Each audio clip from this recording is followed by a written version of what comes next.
비수도권 지역의 코로나19 신규 확진자가 이틀 연속 500명대를 기록했습니다. 전체 하루 확진자 수는 조금 줄어들었는데요. 네, 하지만 여전히 대부분 지역에서 두 자릿수 확진자가 발생하고 있습니다. 이호진 기자입니다.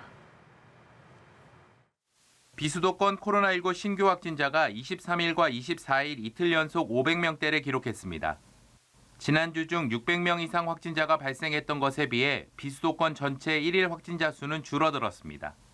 세종과 전남이 각각 7명이 발생했고 나머지 지역에서는 모두 두 자릿수 확진자가 발생했습니다. 대구에서는 24일 0시 기준 확진자 72명이 발생했습니다. 남구 소재 의료기관 관련 확진자가 18명이 추가되며 누적 확진자는 27명으로 늘었습니다. 경남에서는 12개 시군에서 확진자가 추가됐습니다. 창원과 김해를 중심으로 확산세가 이어졌습니다. 대부분 가족이나 지인, 직장 동료 등 확진자와 접촉을 통한 전파로 새로운 집단 감염 사례는 발생하지 않았습니다. 대전은 23일 0시 기준 1일 신규 확진자가 사흘 연속 30명 이하로 발생했지만 다시 60명대로 늘었습니다. 대전은 지난 17일 이후 최근 일주일간 285명이 확진돼 하루 평균 41명꼴로 확진자가 늘었습니다. 충남도 최근 지역사회 확산이 계속되는 모습입니다. 천안과 아산 등을 중심으로 충남 전역에서 확진자가 발생했습니다.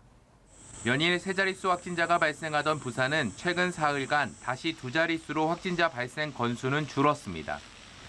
다만 24일 오전을 기준으로 70명 넘는 확진자가 확인돼 아직 안심할 수는 없는 상황입니다.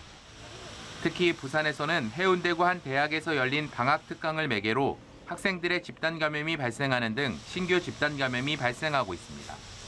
해운대구의 대학입니다.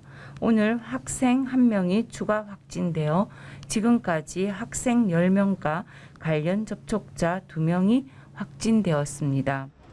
제주에서도 대형마트 관련 집단 감염 등이 이뤄지며 지역사회 내 확산이 이어졌습니다.